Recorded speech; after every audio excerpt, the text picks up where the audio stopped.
Hello student, मैं हरदेश शर्मा आपके लिए ऑनलाइन क्लासेस की सीरीज़ में हर दिन कुछ ना कुछ नया लेकर आता हूँ।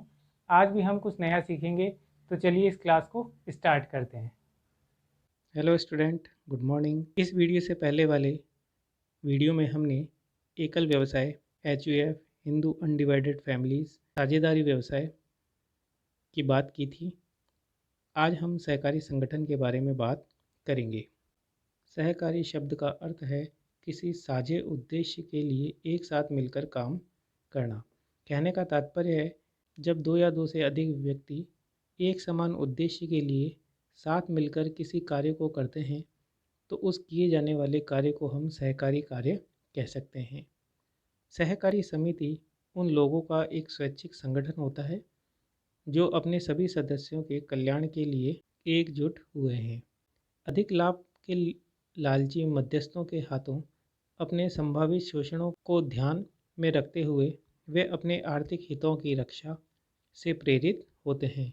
यानी सहकारी संस्थाओं का उपयोग तब किया जाता है जब समाज के लोग ऐसे लालची व्यवसायियों मध्यस्थों से अपना शोषण नहीं करवाना चाहते हैं और वस्तुओं को सस्ते मूल्यों पर खरीद करके जीवन निर्वाह करना चाहते हैं। इसलिए एक सहकारी समिति का सहकारी समिति अधिनियम 1912 के अंतर्गत पंजीकरण कराना अनिवार्य होता है। यह प्रक्रिया अत्यधिक सरल एवं समिति का गठन करने के लिए कम से कम हमें 10 वयस्क सदस्यों की स्वीकृति की आवश्यकता होती है। यानी एक सहकारी समिति का निर्माण करने के लिए हमें 10 वयस्क 18 साल से अधिक आयु के व्यक्तियों की स्वीकृति आवश्यक होती है और समिति की पूंजी को अंशों का निर्गमन कर इसके सदस्यों से जुटाया जाता है। यानी सभी व्यक्ति थोड़ी थोड़ी पूंजी अपने अंशों के रूप में उस सहकारी समिति के अंदर लेकर के आते हैं।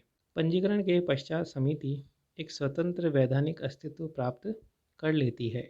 अब हम बात करेंगे सहकारी समितियों के लक्षण यानी कि विशेषताएं क्या क्या है। सर्वप्रथम हम बात करेंगे विशेषताओं में स्वैच्छिक सदस्यता की। सहकारी समिति की सदस्यता सदैव ऐच्छिक होती है, यानी कोई भी व्यक्ति किसी भी सहकारी समिति में स्वेच्छा से शामिल हो सकता है अथवा उसे छोड़ भी सकता है। किसी समिति में सम्मिलित होने और उसे छोड़ने के लिए वह बाध्य नहीं होता है, लेकिन छोड़ने से पहले उसे एक नोटिस देना पड़ता है और सदस्य बने रहने के लिए वह बाध्य नहीं होता है।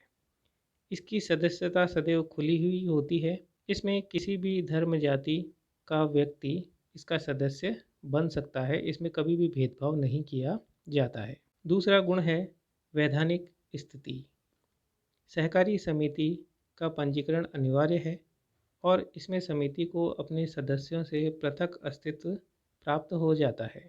समिति अनुबंध कर सकती है एवं अपने नाम से अनेक संपत्तियों को खरीद भी सकती है और उन्हें अपने पास रख सकती है। दूसरों पर वह मुकदमा दायर भी कर सकती है और दूसरे इस पर कानूनी मुकदमा कर सकते हैं। इसके पृथक वैधानिक अस्तित्व के कारण ही सदस्यों के इसमें प्रवेश अथवा इसको छोड़कर जाने पर इस पर कोई भी प्रभाव नहीं पड़ता है। वह सहकारी संस्थाएं अपने वैधानिक अस्तित्व को अलग से बनाए रखती है। नेक्स्ट विशेषता है सीमित दायित्व। सहकारी समितियों में जितने भी सदस्य होते हैं उनका दायित्व उनके द्वारा लगाई गई पूंजी की राशि तक ही सीमित होता है। किसी भी सदस्य के लिए यह राशि अधिकतम जोखिम की सीमा होती है।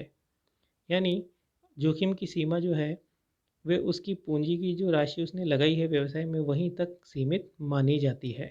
नेक्स्ट गुण है नियंत्रण का।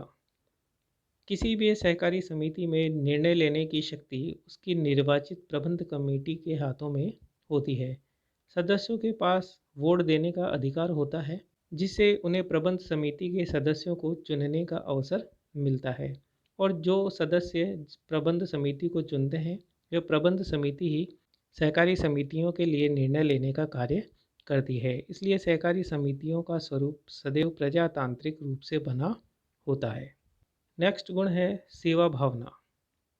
सहकारी समितियों का जो मुख्य उद्देश्य होता है वह पारस्परिक सहायता करना और कल्याण के मूल्यों पर अधिक जोर देना होता है। इसलिए इसके कार्यों में सदैव सेवा भावना की प्रधानता रहती है जिसे हम एक सबके लिए और सब एक के लिए कह सकते हैं। अगर सहकारी समितियों का आधिक्य की प्राप्ति होती है, यानी संस्था लाभ कमाती है, तो इसे समिति के उपनियमों के अनुसार सदस्यों में लाभांश के रूप में वितरित कर दिया जाता है, बांट दिया जाता है। आज की क्लास में बस इतना ही। Thank you.